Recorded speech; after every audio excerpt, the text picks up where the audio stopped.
Hey folks, and welcome back. So this is going to be the fourth video in our 5-part video series for first-time homebuyers. We had the introduction, then we really had the first section, part 1, which was getting ready to start the process. We talked about finding a mortgage professional, finding a real estate professional, discussing your budget, reviewing your credit in that. Then we went into the qualifying process where we talked about your income and your assets and a little bit about your debts, and we discussed the various things to do there. Now you're in the process, you have found a home, you are ready to get into the loan process. What's next? Well, we're going to talk about that. So let's talk about that right here. So the loan process. The one thing that I want to share with you that I think is the most important when we're dealing with this loan process is timing is everything. You've signed a contract, and that contract has dates in it. The most important date in that contract is the proposed closing date. We typically see contracts that have closing dates of somewhere between 30 and 45 days. 30 days is kind of that magic number. It's not to say that we can't close the loan a little bit quicker than that, but generally speaking, prepare for approximately a month from the time you go into contract until the time you're at the attorney's office in the closing. But the loan process it's tight, and things have to happen in a certain order, and we want to make sure that we follow along with that. So the timing is important. One of the reasons timing is important because there are both federal and state laws that mandate that mortgage professionals disclose certain things to you within certain periods of time.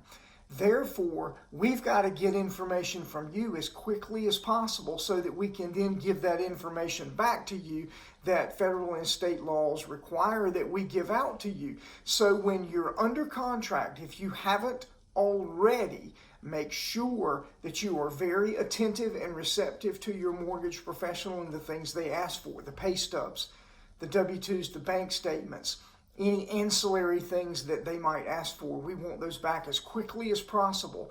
The first couple of days are key in this entire process.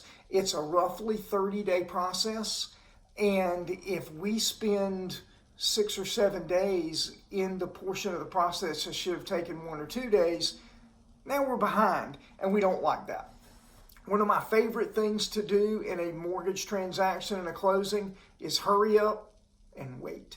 And what I mean by that is let's get everything done as quickly as possible so that we're done and we have 7, 8, 10 days at the very end that we really don't have to do anything. We can answer questions and things like that. But we want you to be diligent in what we've asked from you because those things are important to us.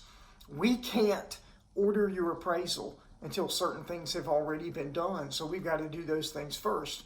We can't request the title documents from your closing attorney until certain other things have already happened. So there's steps in the process, and we want to be sure that we follow those steps. So the timing is really important. We want you to be diligent about what you do. And as you get into the process, ask questions. Discuss all the financial pieces to this process. Ask why a number is the way it is. We don't know that you may not understand if you don't ask. So ask questions. Another thing, and this is a cautionary tale, when you're in the process, you've signed a contract, the application has started, it is time at that point, as I mentioned in an earlier video with your assets, let's not move assets around. But in this process, it's time to cease borrowing and having your credit pulled. One of the first things that first-time homebuyers ask me after they're under contract is, can we go buy furniture or can we go buy appliances? It's not that the answer will be no, but the question needs to be asked so that we can have a dialogue. If you're simply buying appliances and furniture, it may not be a problem as long as we've documented that you've got enough assets to cover that purchase plus the other things. But what a lot of people do is finance those things. Maybe they get one of those special 2-year, no interest, no payment type deals. Well, you need to stop because that can impact your mortgage loan application. You have incurred a new debt. Even if there's no payment attached to it, you've incurred a new debt, and we have to disclose that to the lender. Sometimes it'll be fine, but it does mean that we have to take 2 steps forward and then 1 step backwards as we prepare for that. I can tell you stories of situations that didn't end as happily as one would have liked, because consumers maybe just said, well, I've bought the house, when in reality all they did was go under contract on the house, and then they went out and bought a car.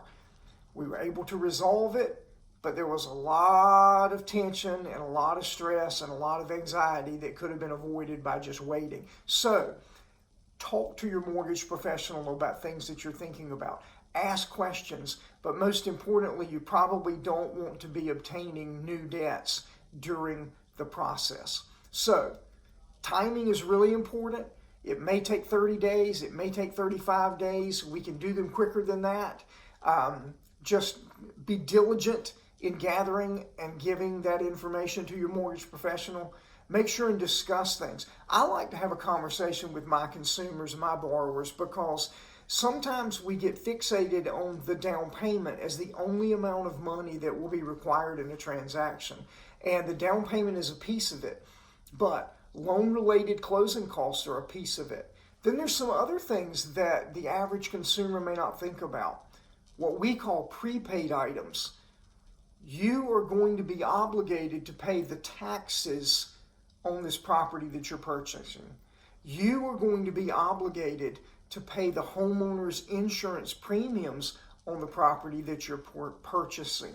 You may be required to pay some interim interest based upon when the loan closes. Those are things that we want to talk about, but those things are called prepaid items. So you've got your down payment, then you've got your closing cost, then you've got your prepaid items that all go into the soup that we stir up and comes up with a number that you will need at closing.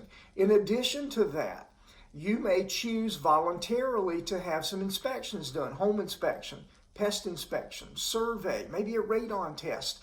Those are things that are not part of the mortgage process, but if you're purchasing a home, you may be doing some or all of those things.